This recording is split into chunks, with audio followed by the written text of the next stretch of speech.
Hello friends, welcome back எபிஎஸ்டோ channel நண்பர்களே. எனக்கு இந்த வீடியோவில் பார்த்தீங்கன்னு வச்சுக்கோங்களேன், மிக மிக முக்கியமான ஒரு ராசி பலனை தான் இப்போ இந்த வீடியோவில் அதிரடியாக பார்க்க போகிறோம்.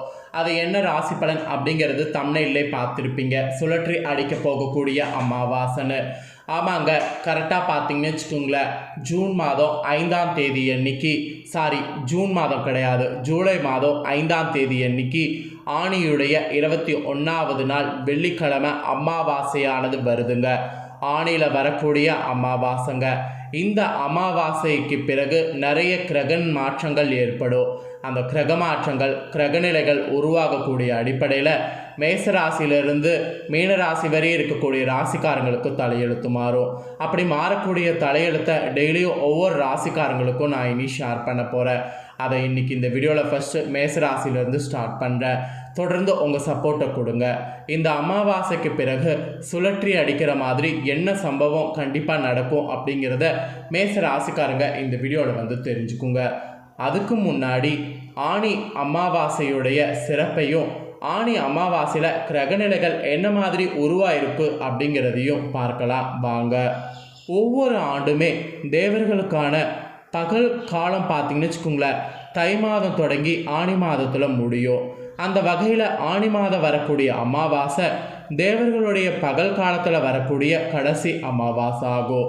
இதற்கு பிறகு வரக்கூடிய அமாவாசை திதி ஆடி அமாவாசை. அடுத்த 6 மாதம் வரையிலும் நம்மளுடைய முன்னோர்களுக்கானதாக இருக்கும்.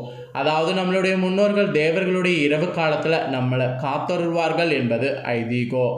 பஞ்சாங்கம் மற்றும் தமிழ் காலண்டர் அடிப்படையில் 12 மாதங்களில் 3வது மாதமாக வருவது ஆணி மாதம். இந்த மாதத்தில் வரக்கூடிய அமாவாசை இந்த ஆண்டு ஜூலை 5, 2024 வெள்ளிக்கிழமை அன்று வருது.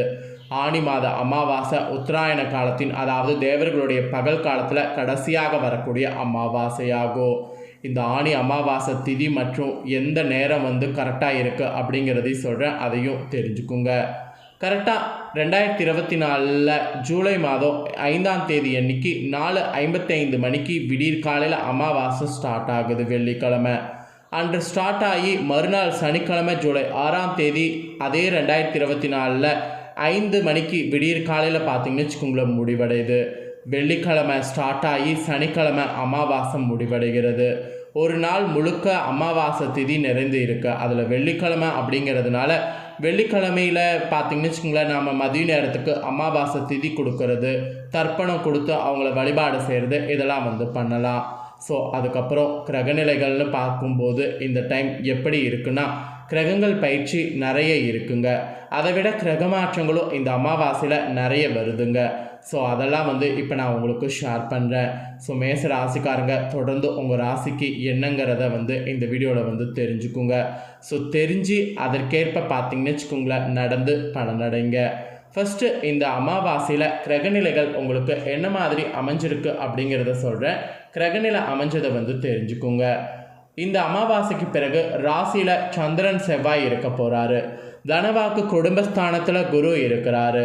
தைரிய வீரிய ஸ்தானத்தில் சூரியன் சுக்கிரன் இருக்கிறாரு. சுகஸ்தானத்தில் புதன் இருக்கிறாரு.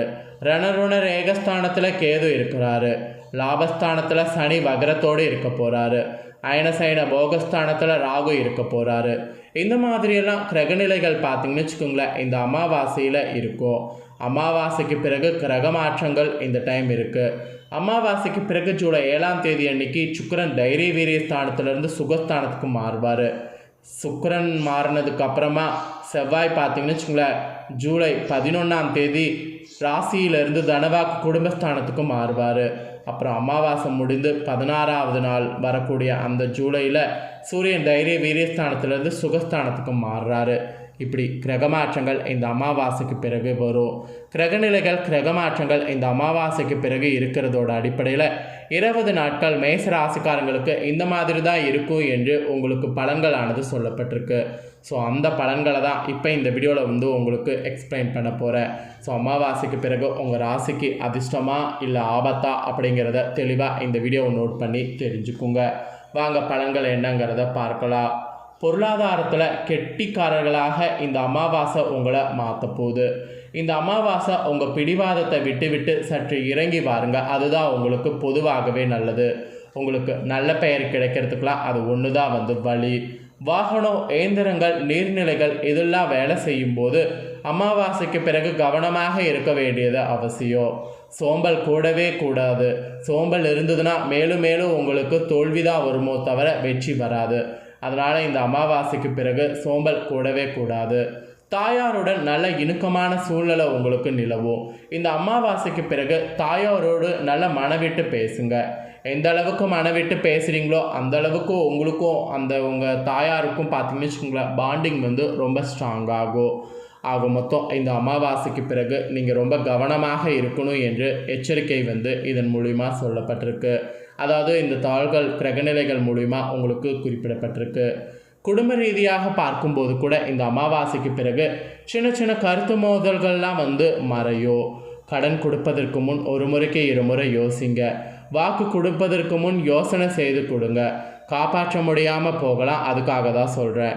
தைரியம் மெயினாக பார்த்தீங்கன்னு வச்சுக்கோங்களேன், உங்களுக்கு சிறக்கும். அதற்காக அசட்டு தைரியம் எதுலேயும் கூடாது. எதுவாக இருந்தாலும் பொறுமை ரொம்ப முக்கியம்.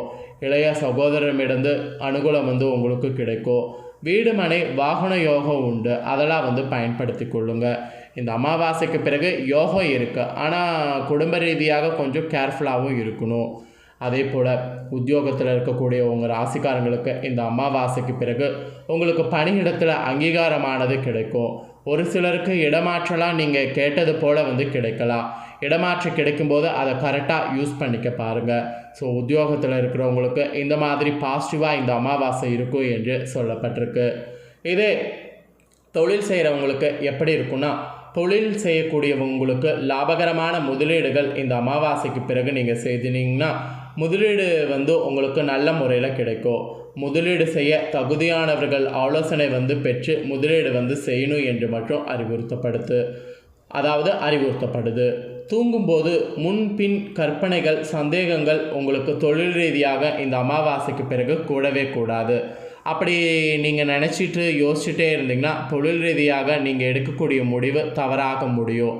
அதனால் அமாவாசைக்கு பிறகு தூங்கும்போது முன்பின் கற்பனைகள், சந்தேகங்கள் தொழில் ரீதியாக கூடவே கூடாது. அப்புறம் தொழிலை தொடர்ந்து நீங்கள் கலைத்துறையில் இருப்பவர்களாக இருந்தீங்கன்னா உங்கள் துறையில் மிகவும் நன்மை பயக்கக்கூடிய காலமாக இந்த அமாவாசைக்கு பிறகு 20 நாட்கள் உங்களுக்கு அமையும். தொடர் பணிகளால் களைப்படைவீங்க. வாழ்க்கையில் முக்கிய முடிவுகள் எடுக்கிறதுக்கான சூழ்நிலையும் வரும். அப்படி சூழ்நிலை இருக்கக்கூடிய இந்த அமாவாசைக்கு பிறகு வாழ்க்கையில் எடுக்கக்கூடிய முடிவு சரியானதாக இருக்குமா அப்படிங்கிறத ஒன்றுக்கு பல முறை ஆலோசனை பண்ணி மேசராசிக்காரங்க கலைத்தொழில் இருக்கிறவங்க முடிவெடுங்க. அதே போல் அரசியலில் இருக்கக்கூடியவங்களுக்கு உற்சாகமான அமாவாசை காலமாக இந்த 20 நாட்கள் அமையும். கட்சி பணிகளுக்காக கடுமையாக உழைக்க வேண்டியது இருக்கும். நேரத்தை வீணாக்காமல் உபயோகப்படுத்தி கொள்வதில் தான் உங்கள் புத்திசாலித்தனம் வெளிப்படும். அதனால் நீங்கள் நேரத்தை மட்டும் வீணாக்காமல் உபயோகப்படுத்தி கொள்ளுங்கள். இது அரசியலில் இருக்கிறவங்களுக்கு சொல்லப்பட்டிருக்கு. அப்புறம் பெண்களுக்கு கூட மெயினாக உடல்நிலையில் இந்த அமாவாசைக்கு பிறகு கவனமாக இருக்கணுமா, மருத்துவத்திற்கு என சேமிக்கிறதுக்கு நீங்கள் நிறைய பழகணுமா, திடீர் செலவுகள் கடுப்பேற்றலாம். அதனால் செலவுகள் விஷயத்தில் கவனமாக இருக்கணும். வாழ்க்கை துணையோடு அமைதியை கடைபிடிக்கணும். இல்லைன்னு வச்சுக்கோங்களேன், உங்களோட லைஃப்பில் பிரச்சனை வரும். ஸோ இந்த அமாவாசைக்கு பிறகு பெண்கள் ரொம்ப கேர்ஃபுல்லாக இருக்கணும். அதே போல் மாணவர்கள் கூட படிப்பில் ரொம்ப கவனமாக இருக்கணும். எச்சரிக்கையோடு நேரத்தை வீணாக்காமல் இந்த அமாவாசைக்கு பிறகு 20 நாட்கள் படிக்கணும். வெற்றி அப்போ தான் உங்களுக்கு நிச்சயம். குறுக்கு வழிகளை நாடக்கூடாது, அது உங்களுக்கு பேர் ஆபத்தில் முடியும். அதனால் குறுக்கு வழிகளை நாடாதீங்க. அதே போல் இந்த டைப் பரிகாரமாக அமாவாசைக்கு பிறகு என்ன நீங்கள் செய்யணுன்னா, தினந்தோறும் அருகில் இருக்கக்கூடிய சிவன் கோவிலுக்கு சென்று சிவனை வழிபட்டு வலம் வரணும். இந்த ஒரு பரிகாரம் நீங்கள் செய்து வரக்கூடிய பட்சத்தில் உங்களுக்கு அமாவாசைக்கு பிறகு நிறைய கேர்ஃபுல்லாக இருக்க வேண்டிய விஷயங்களில் அந்த கடவுளுடைய அனுக்கிரகத்தினால கேர்ஃபுல்லாக இருக்கிற மாதிரி உங்களுக்கு சூழ்நிலை அமையும். அதனால் இந்த பரிகாரத்தை அமாவாசைக்கு பிறகு மேசராசிக்காரங்க செய்யுங்க. மேசராசிக்காரங்க அஸ்வினி, பரணி, கார்த்திகை 1ஆம் பாதம் இந்த நட்சத்திரத்தில் பிறந்த அத்தனை பேருமே நீங்கள் இந்த பரிகாரம் செய்யலாம். இந்த கணிப்பு ஏன்னா உங்கள் அத்தனை பேருக்குமே கரெக்டாக இருக்கும். இந்த அமாவாசைக்கு பிறகு மேச ராசிக்காரங்களுக்கு தலையெழுத்து எப்படி இருக்கும் அப்படிங்கிறத தெளிவாக இந்த வீடியோவில் ஷேர் பண்ணிட்டேன். ஷேர் பண்ணதை மேச ராசிக்காரங்க உங்களுக்கு தெரிஞ்சிருப்பீங்க. ஸோ தெரிஞ்ச பலன்களுக்கேற்ப நடந்து பலனடைங்க. இந்த வீடியோவை இப்போ நீங்கள் பார்த்து முடிச்ச உடனே இதை லைக் பண்ணி உங்கள் ஃப்ரெண்ட்ஸ் ஃபேமிலிக்கு ஷேர் பண்ணுங்கள். உங்கள் ஃப்ரெண்ட்ஸ் ஃபேமிலியில் இருக்கிறவங்களும் வீடியோ பார்க்கட்டும். அவங்களும் அவங்களோட ராசிக்கு இந்த அமாவாசைக்கு பிறகு அடுத்த 20 நாட்கள் என்ன நடக்கும் அப்படிங்கிறத தெரிஞ்சுக்கிட்டோம். கண்டிப்பாக வீடியோ லைக் பண்ணி ஷேர் பண்ணுங்கள். மேலும் இதே போல் புதிய அப்டேட்டான நிறைய வீடியோ நம்ம சேனலில் போடப்படும். அது எல்லாத்தையுமே உடனுக்குடனே தெரிந்து கொள்ள மறக்காமல் நம்ம சேனலை சப்ஸ்கிரைப் பண்ணுங்கள். கூட பெல் பண்ண ப்ரெஸ் பண்ணுங்கள். ஃபஸ்ட் டைம் பார்க்குறவங்க சப்ஸ்கிரைப் பண்ணாதவங்க சப்ஸ்கிரைப் பண்ணி பெல் பண்ண ப்ரெஸ் பண்ணிட்டீங்கன்னா இனி நான் போடுற மற்ற அப்டேட்டான எல்லா வீடியோஸும் உடனுக்குடனே தெரிந்து கொள்ளலாம். ஸோ மறக்காமல் பண்ணுங்கள். ரிஷப ராசிக்காரங்களுக்கு இதே போல் அமாவாசைக்கு பிறகு 20 நாட்கள் என்ன நடக்கும் அப்படிங்கிற தகவலோடு மீண்டும் புதிய வீடியோவில் சந்திக்கிறேன். தேங்க்யூ.